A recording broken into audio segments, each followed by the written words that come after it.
Boom! What is up, YouTube? We are outside of our car. It is not midnight. It is actually 4:02 p.m., so a little bit earlier today.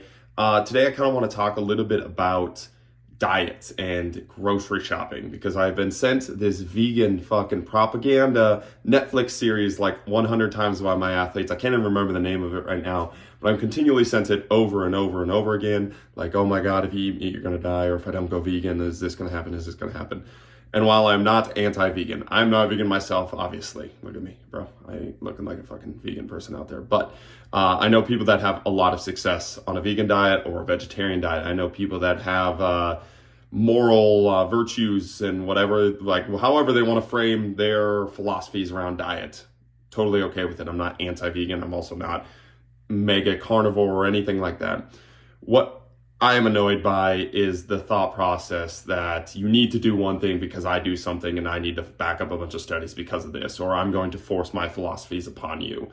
When we're looking at vegan diets, what we are seeing, especially when they compare, most of the studies are trash in the first place, especially in these Netflix documentaries. Like, it's like the fact they are legally allowed to put some of these things out is incredible. Like, it's just proven wrong over and over again.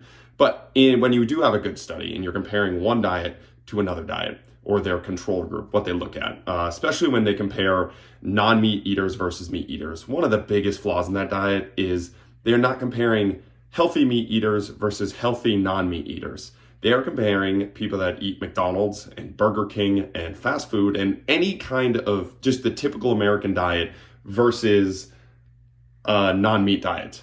Any diet is going to be better than a typical American diet. Any diet. Like, our diet is ass. What we typically eat on a normal day is not good in America. So anything you compare to shit is going to look amazing. So you got that off the first bit of all of these pieces of data that they push upon you. You're comparing something that you're comparing shit to anything else, it's going to look good. You cannot use that as your reason for this to be good, because when you compare a good, healthy meat-eating diet versus a good, healthy non-meat-eating diet, the good, healthy meat-eating diet almost always outperforms performance and health-wise. All of the micronutrient densities there outperforms it. So when you're comparing it apples to apples, one is better than the other. Again, that is not looking at moral virtues, or you also have the individual diet of how you feel. That is a big part of diet. Like, how do you feel on the diet? That's a massive part. Individually, if you feel great on a non-meat eating diet, follow the non-meat eating diet.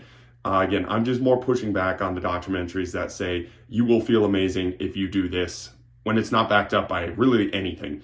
Because one of the things that you see after the first couple months of somebody going on a diet is they find a way to cheat the diet. So whether it's vegetarian, vegan, carnivore, fasting even, the big shift when they start on this diet is they cut out bullshit out of their diet. They cut the sugars, they cut fast food, they cut snacks, they just cut the crap out of their diets because they have to, because it's their diet. Now, once they are adapted to their diet, they find ways to get that crap back in. Like, I'm sure you guys have all seen the keto food that is just like absolute shit for you. Super high in calories, there's no nutrients in there, it's just absolute shit, but it's labeled keto. And after 3 months of being on a keto diet, you figure out how to go and eat those types of foods, and you stop having that result. So the number one emphasis when you have a diet is that it is eliminating the crap. It is usually not adding something magic. It is just eliminating crap. When you find a diet that eliminates crap for you, you are going to feel better because you are eliminating crap. The VA negativity method to diet is don't eat shit and you won't feel like shit. So we're gonna look at our little grocery haul today. I'm gonna see if I can get this. I got a little stand here, gotta get better at this. But little grocery haul today. We got some ghee, we got some mangoes, we got whole milk. Yeah, I know a lot of people aren't huge dairy fans, but again, this is where it comes into the individual diet. Like, when I drink dairy, I feel really, really good. It's a good food for me. I digest it well, and I feel amazing drinking milk, and I like the taste of milk. Oh, I dropped that a little bit. We got some ribeye steaks there that we're gonna grill up for dinner right before this Timberwolves game. We got some mushrooms, and yeah, weird that I have some mushrooms in there. We got some salmon, we got some guac, and we got some coconut water. So again, any diet that you follow, you can follow pretty easily if you're just cutting out shit, and you can create a lot of really good food out of it. But don't push your shit onto other people because you read one study. Again, this is one of my biggest pet peeves with biohackers. It's like the Netflix people are like the definition of what happens when you let sauna people out into the wild is they read one shitty study and they push it upon everybody, and now I have 15 to 20 athletes online that are fucking scared to go eat meat when they felt good on it the whole time. They were losing weight, they're feeling amazing, and now they have a Netflix documentary shoving it down their throats. Pick a diet that works for you. Don't fall for the trap of something is magic. Understand the biggest thing in all of these diets is that you're eliminating something.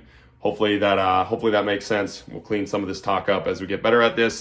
Thank you guys for joining the kitchen. I'm gonna go eat some ribeye now, and we got a Timberwolves game tonight and some NFL playoffs. So boom, thank you guys for listening. See you tomorrow.